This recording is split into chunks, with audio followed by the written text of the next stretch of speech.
조금 2부 좀 급하게 시간이 좀 타이트해가지고 짧게 좀 마무리를 했는데 이거 다시 한번 설명해드리고 넘어갈게요.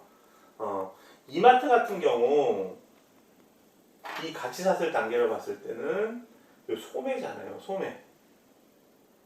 그래서 예를 들면 이마트에서 파는 물건 중에 뭐 라면 같은 거 있죠. 라면도 있고 콩나물도 있는데 이마트에서 라면하고 콩나물을 직접 생산하는 게 아니라 일반적으로 라면 공급자가 있고요.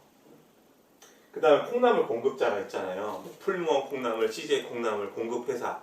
그래서 CJ나 풀무원은 제조사잖아요. 제조사. 풀무원 콩나물 직접 하는 거 못 보셨죠? 자기네들이 대부분 우리가 가게 가서 사잖아요. 소매점에 가서. 그쵸? 라면도 마찬가지고 농심라면 공장에서 우리 라면 안 사죠? 우리 동네 뭐 편의점 가거나 그죠? 앞에 있는 마트 가서 사잖아요. 그러니까 얘네들은 공급자가 되고 이 유통업체는 구매자가 되는 거예요. 관계를 봤을 때 B2B 관계에서 그죠? 공급자 구매자 우리 공부했었죠? 과학환경 공부할 때. 근데 후방수직통합 같은 경우에는 자기네들이 직접 콩나물이나 라면을 공급받는 게 아니라 직접 콩나물을 재배해서 내부 계열화시키는 거죠. 유통 입장에서 주체, 그죠? 주체가 누구예요? 주체가 유통 쪽에서 주로 소비자 쪽에 가까운 가치사슬에서 제조나 원료 쪽을 내부 계열화시키는 거. 이렇게 정리하시면 될 것 같아요. 이 부분은 우리가 8장에서 다시 한번 후방 수직통합, 전방 수직통합 나오니까 그때 한번 다시 한번 정리하도록 할게요. 잘 기억하시면 좋겠어요. 자, 그 다음에 우리가 공부할 내용 한번 볼게요. 그 다음 내용은 뭐냐면 뭐였죠? 수직적 통합이 상당히 길었네. 그 다음에 우리 기업 수준 전략에서 뭐가 있었어요? 두 번째 우리 M&A 한번 볼까요? M&A는 뭐라고 그랬어요? 조금 전에 Merger and Acquisition.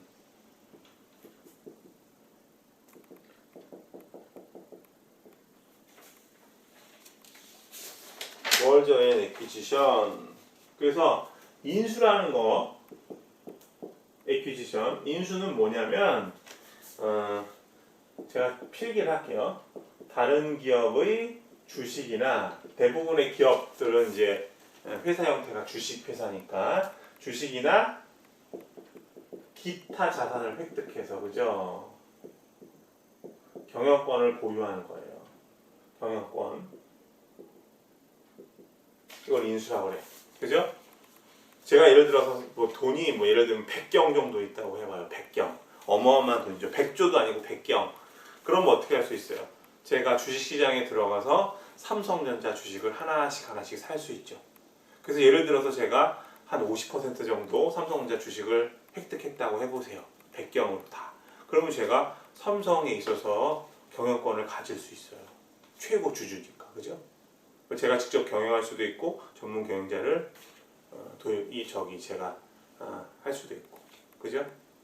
임명할 수도 있고. 근데 제가 직접 경영할 것 같아요. 100경 정도 있으면. 자, 그 다음에 합병. 멀저는 2개 이상의 기업이 그죠? 기업이 법률적으로 하나가 되는 거.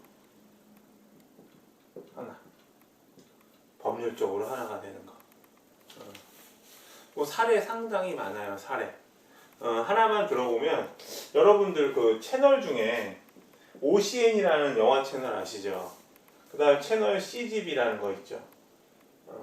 요 회사들 보면 이제 케이블 회사 쪽 얘기를 좀 해볼까? 우리나라 케이블 TV가 출발한 게 1995년도일 거예요. 제 기억으로는. 지금으로부터 한 25년, 5, 6년 정도 됐죠. 그죠?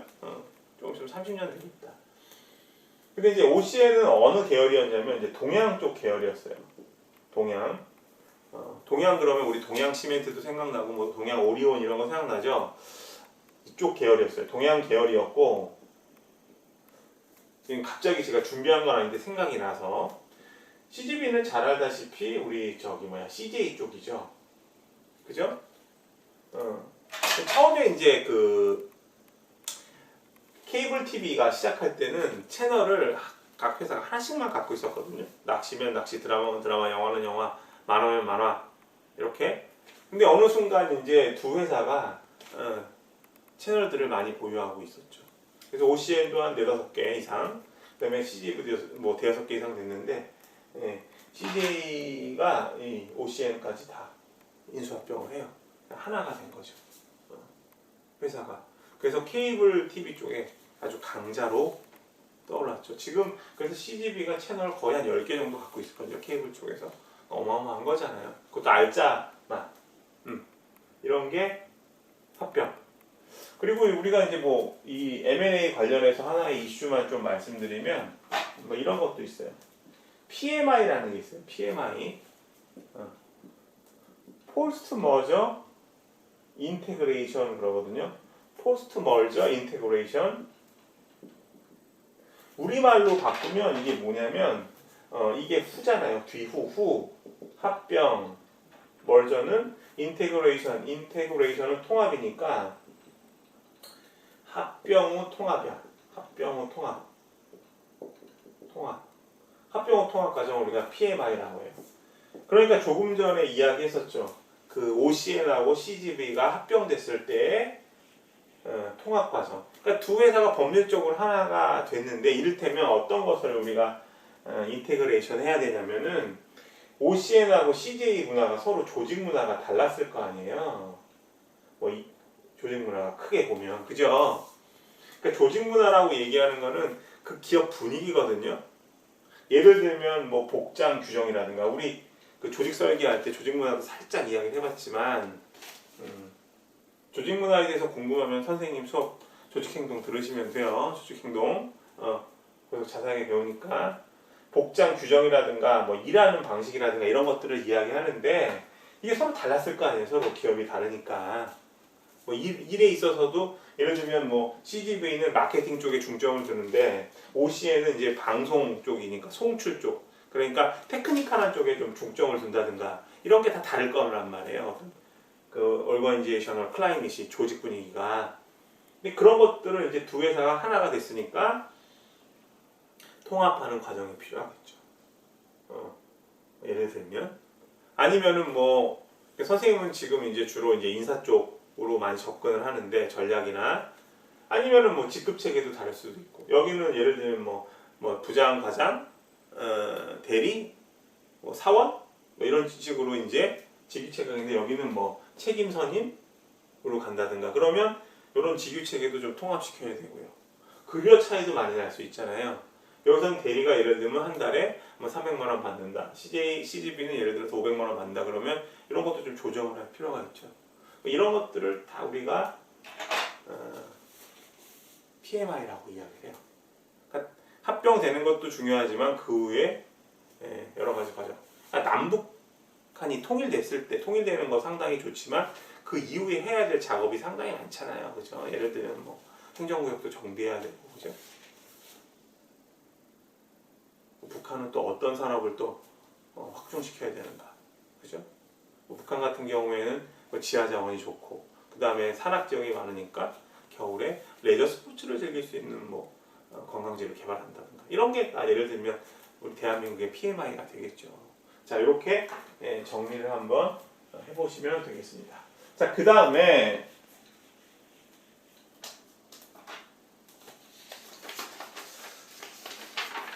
수익적 통합하고 M&A 했으니까 세 번째는 이제 전략적 제휴 한번 보시죠. 스트래티지 얼라이언스. 전략적 제휴는 2개 이상의 기업이 필기 한번 해볼게요. 제품이나 2개 이상의 기업이 제품이나 서비스의 개발, 제조, 판매 과정에서 협력하는 걸 말해요. 제휴니까 손을 잡는 거니까, 그죠? 2개 이상의 기업이 제품 서비스의 개발, 제조, 판매 과정 등에서 협력하는 걸 말한다. 제휴, 얼라인을 맺는 거죠. 그래서 우리 이거 좀 공부했어요. 선생님은 계속 공부했다고 하는데 기억이 안 나요. 저는 수업 시간에 잘 안 듣는 나쁜 학생인가 봐요. 아니에요. 당연히 잊어버릴 수 있어요. 저는 많이 강의했으니까, 그죠? 경영학 원론 많이 강의했으니까, 매니지먼트 이거 강의 많이 했으니까 기억하는 거고, 여러분들은 잊어버릴 수 있죠. 근데 잊어버렸다고 여러분들이 나는 공부 열심히 안 했다 이렇게 생각하지 말고 당연히 잊어버리니까 거기서 그치지 말고 여러분들은 공부했던 거 확인해 보시면 돼요. 제가 말씀드리잖아요. 이거 어디서 나왔냐면 우리 그 환경 공부했을 때, 그죠? 환경 공부했을 때 환경에 대한 대응 방안 얘기할 때 우리가 그 얘기했었어요. 계약과 합작 투자 얘기했었거든요. 계약과 컨트랙트와 조인트 벤처 이야기했는데 그때 우리가 얘기했던 것 중에서 그게 있어요. 라이센스 기억나요? 라이센스 같은 경우에는 라이센서와 라이센스가 서로 계약 맺는 거잖아요. 제가 그래서 그때 설명드린 게 이런 예였던 것 같아요. 월트 디즈니에 나오는 도널드 덕이나 미키 마우스에 대한 그림을 유니클로에서 사용하는 거예요. 그죠? 그래서 티셔츠에다 프린팅을 해서 입히고 그 도널드 덕이나 미키 마우스에 대한 사용료를 지불하는 거예요. 월트 디즈니한테 이해되셨어요? 그게 라이센싱이고요. 그 다음에 라이센싱의 일환으로 볼 수 있는 프랜차이징도 설명드렸어요. 프랜차이저와 프랜차이지. 그래서 프랜차이저는 이제 그 가맹 그 회사, 그죠? 예를 들면 뭐 이원 김밥 그러면 이원 김밥이 프랜차이저고 어떤 사람이 이원 김밥을 내고 싶다. 이원 김밥이라면 이상하겠다. 백종원의 백다방이라고 합시다. 백종원의 백다방이 전형적인 프랜차이즈죠. 그 본사에서 백다방에 대한 여러 가지 그 커피 만드는 노하우 같은 것도 제공해주고 사용료만 내는 거. 그러니까 라이센싱의 일종이라고 볼 수 있어요. 이해되세요? 이런 것들이 전략적 제휴다. 그리고 조금 전에 말씀드렸던 GM 대우와 대우 자동차의, 그죠? 다시요. GM과 대우의 사례. 또 중요한 전략적 제휴다. 또 이런 것도 있어요. 여러분들 그 오티스 이것도 준비 안 했는데 갑자기 생각났다. 오티스 그러면 어떤 회사냐면 엘리베이터 회사거든요. 미국에서 상당히 유명한 회사인데 우리나라에서 오티스 들어올 때 전략적 제휴 맺고 들어왔어요. 그래서 LG 오티스로. 나중에 결별했죠. 만약에 오티스나 LG가 한쪽이 경쟁력이 떨어졌으면 인수합병 될 수 있는 가능성이 있어요. GM과 대우 사례에서처럼. 자, 이렇게 정리하시고요. 그 다음에 이제 다각화 같은 경우는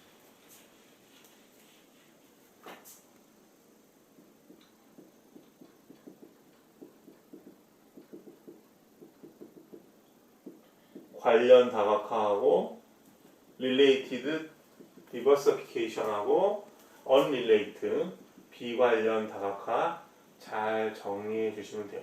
사업 영역을 확장하는 거야. M&A를 통해서 할 수도 있고 인수합병을 통해서도 할 수 있고요. 전략적 제휴를 통해서 뭐 인수합병의 토대를 마련할 수도 있고요. 그래서 캐논 사례하고 웅진 사례 잘 기억하시면 될 것 같습니다. 자, 그렇게 정리하시고요.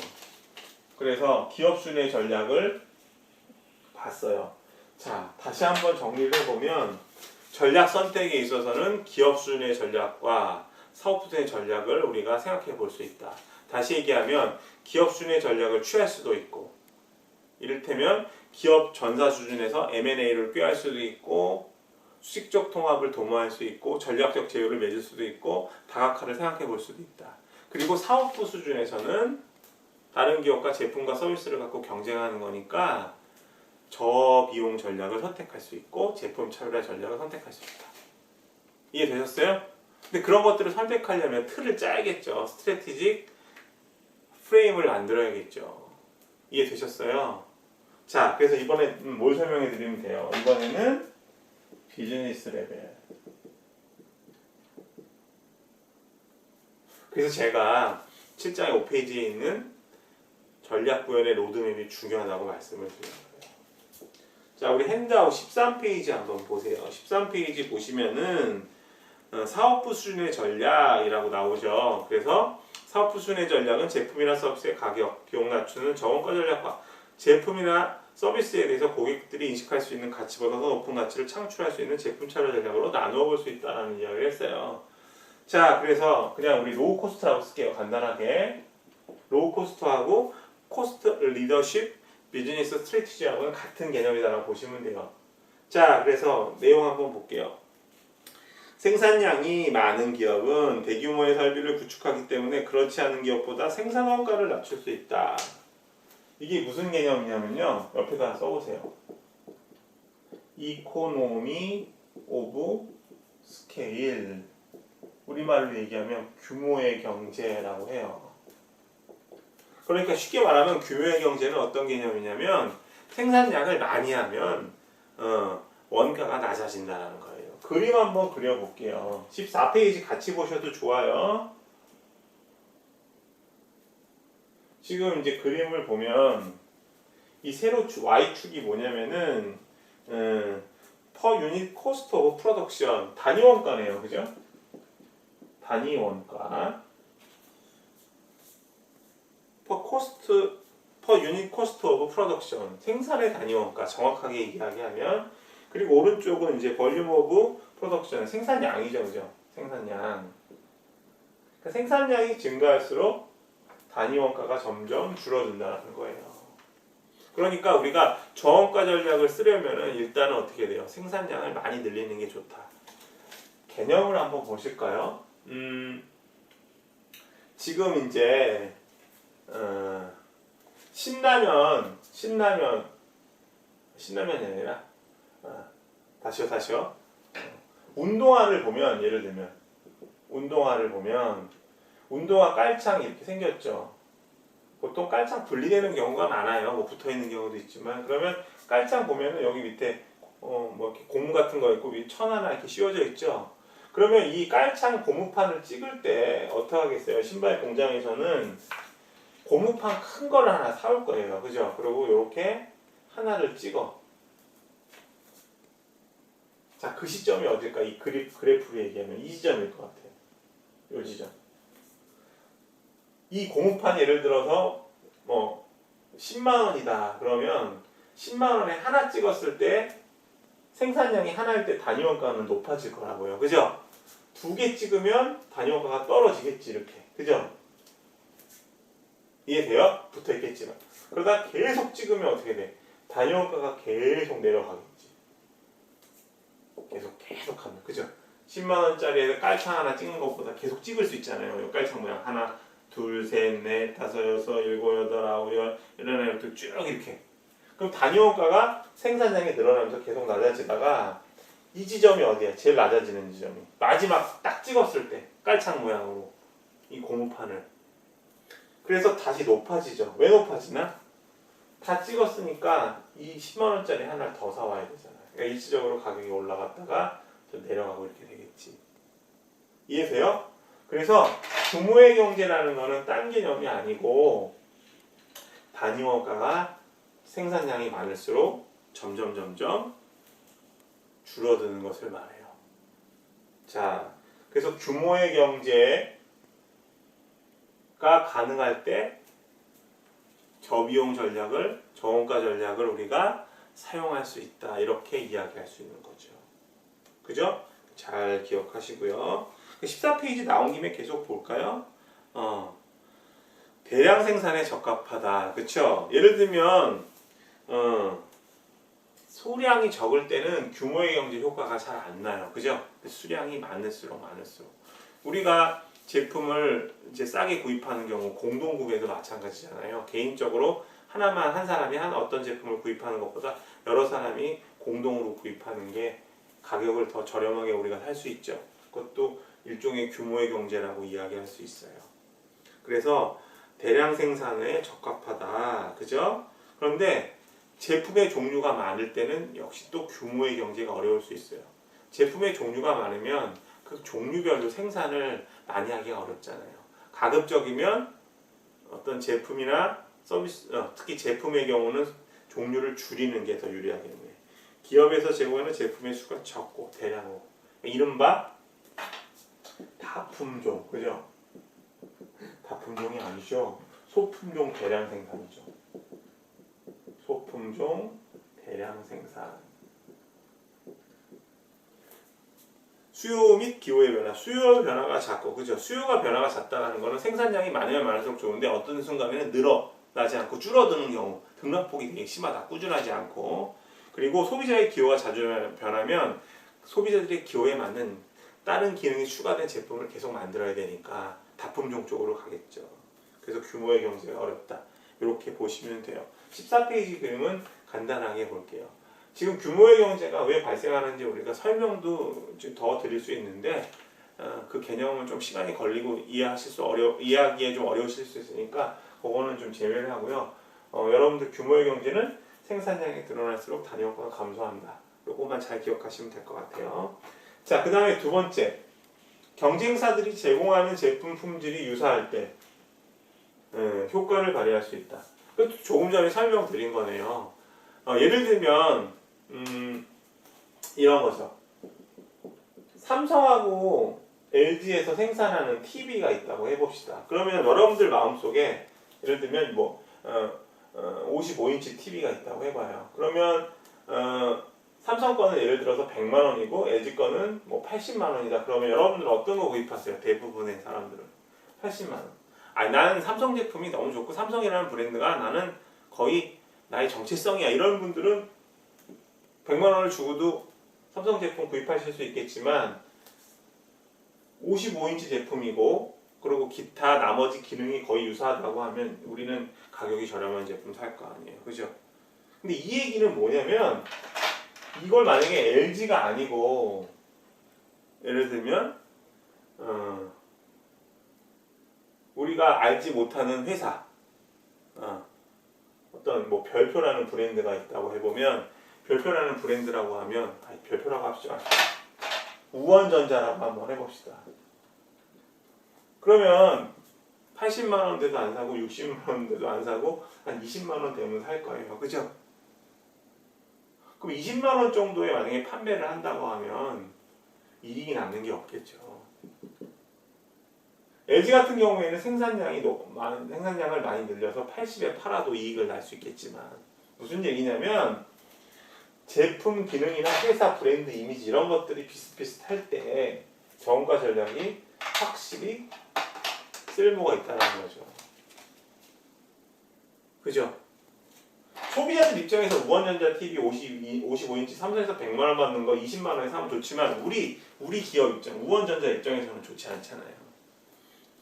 그래서 정확하게 얘기하면 제품 품질이라든가 브랜드 하나 더 씁시다. 브랜드의 어떤 인지 수준이 유사할 때 너무 싸면 뭐예요? 비지떡이에요. 그냥 싼 건 비지떡이 된다고요. 이해되셨죠? 그래서 가격이 또 너무 저렴하면 안 돼. 의심하게 돼. 성능이 떨어지는 거 아니야? 응? 그래서 가격을 상당히 높이는 제품들이 있죠. 이른바 소위 말하는 명품이라는 것들, 그죠? 비싸면 비쌀수록 잘 팔린대잖아요. 자, 그 다음에 원가에 대한 철저한 분석이 이루어질 때 원가 전략을 실행할 수 있다. 그죠?